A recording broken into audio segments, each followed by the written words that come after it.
Hello students, welcome to Gyanjyoti coaching centre. Gyanjyoti coaching সেন্টারের পক্ষ থেকে তোমাদের সকলকে জানাই আরও একবার স্বাগত। তো স্টুডেন্টস, আজকে আমি যে বিষয় নিয়ে পুনরায় তোমাদের সামনে চলে এসেছি তা হলো গুপ্ত যুগের স্থাপত্যের অভ্যন্তরে মন্দির স্থাপত্য নিয়ে। তো আলোচনা শুরু করার পূর্বে তোমাদের একটা ছোট ইনফরমেশন দিয়ে রাখি, তোমরা যারা এখনো আমাদের সাথে যুক্ত হওনি কিংবা যুক্ত হতে চাইছো তারা উপরের এই দুটো নাম্বারের মধ্যে যে কোনো একটিতে যোগাযোগ করে আমাদের সাথে যুক্ত হতে পারো। চলো আর দেরি না করে আমরা আজকের আলোচনা শুরু করি। তো আগের দিন আমরা পর্ব গুহা স্থাপত্য নিয়ে আলোচনা করেছি, আজকে আমরা মন্দির স্থাপত্য নিয়ে আলোচনা করব। তো মন্দির স্থাপত্যের ক্ষেত্রে বলা যায় যে গুপ্ত যুগে যে স্থাপত্যগুলি, বিশেষ করে মন্দিরগুলি সরাসরি ইট ও পাথর দিয়ে তৈরি করা হতো, সেগুলিকে মন্দির স্থাপত্যের অভ্যন্তরীণ গণ্য করা হয়। তো গুপ্ত যুগে মন্দিরগুলি মূলত 4 ধরনের পদ্ধতি অবলম্বন করে নির্মিত হতো, যেমন প্রথম ধরনের মন্দির, দ্বিতীয় ধরনের মন্দির, তৃতীয় ধরনের মন্দির আর কি চতুর্থ ধরনের মন্দির। তো তোমাদের বোঝার সুবিধার্থের জন্য আমি এগুলি পয়েন্টে আলোচনা করব আর কি। তো প্রথম ধরনের মন্দিরগুলির ক্ষেত্রে আমরা যে বৈশিষ্ট্যগুলি দেখতে পারি সেগুলি কি, যে প্রথম ধরনের মন্দিরগুলি ছিল একেবারে শিখরবিহীন ছাদযুক্ত এবং মন্দিরগুলি ছিল বর্গক্ষেত্রাকার। এছাড়া মন্দিরের গর্ভগৃহের সামনে থাকতো শত স্তম্ভ বিশিষ্ট একটি মণ্ডপ। তো এই যে বৈশিষ্ট্য, এই বৈশিষ্ট্যগুলি অবলম্বন করে গুপ্ত যুগে যে মন্দিরগুলি নির্মিত হয়েছিল তা হলো সাঁচি স্তূপ, তারপরে মধ্যপ্রদেশের জবলপুর জেলার তিয়াগার অভ্যন্তরীণ বিষ্ণু মন্দির, এছাড়া ইরানের মহাবরাহ মন্দির আর কি বিষ্ণু মন্দির ইত্যাদি।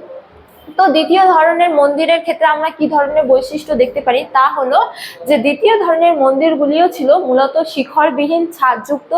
এছাড়া গর্ভগৃহের সামনে শত স্তম্ভ বিশিষ্ট মণ্ডপ থাকতো, কিন্তু গর্ভগৃহের চারদিকে একটি প্রদক্ষিণ পথ থাকতো। তো এই বৈশিষ্ট্যগুলি অবলম্বন করে গুপ্ত যুগে যে মন্দিরগুলি নির্মিত হয়েছিল তা হলো মধ্যপ্রদেশের নাচনা কুঠার মন্দির, এছাড়া পার্বতী মন্দির আর কি লাভদাখার মন্দির।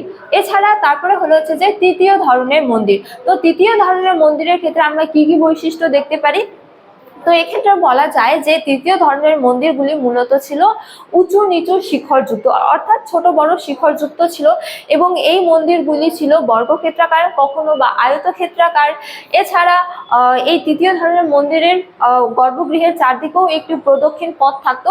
তো এই বৈশিষ্ট্যগুলি অবলম্বন করে যে মন্দিরগুলি নির্মিত হয়েছিল সেগুলি হলো দেত্তগড়ের দশাবতার মন্দির আর কি ভিতরগাঁও এর স্তব মন্দির।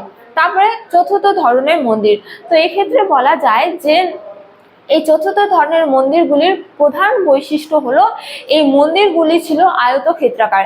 এতক্ষণ আমরা যে মন্দিরগুলি বা যে বৈশিষ্ট্যগুলি নিয়ে আলোচনা করেছেন সেখানে আমরা দেখেছি যে বেশিরভাগই বর্গক্ষেত্রাকার, কিন্তু চতুর্থ ধরনের মন্দিরগুলি ছিল মূলত আয়তক্ষেত্রাকার। এছাড়া এর পিছন দিকটি ছিল অর্ধবৃত্তাকার। এছাড়া বলা যায় যে এই মন্দিরগুলি ছিল কিন্তু শিখরযুক্ত। তো এই বৈশিষ্ট্যগুলি অবলম্বন করে যে মন্দিরগুলি নির্মিত হয়েছিল তা হলো সোলাপুর জেলার ত্রিবিক্রম মন্দির আর কি গুন্টুর জেলার কপোতেশ্বর মন্দির। তো স্টুডেন্টস, এই ছিল আজকে আমার আলোচনার বিষয়। তোমাদের ভিডিওটি ভালো লাগলে অবশ্যই ভিডিওটি লাইক করে বন্ধুদের সঙ্গে শেয়ার করো এবং আমাকে অবশ্যই কমেন্ট করে জানিও তোমাদের ভিডিওটি কেমন লেগেছে। তোমাদের সাথে দেখা হবে অন্য এক ভিডিওতে অন্য এক টপিক নিয়ে। ততক্ষণ ভালো থাকো, সুস্থ থাকো। Thank you.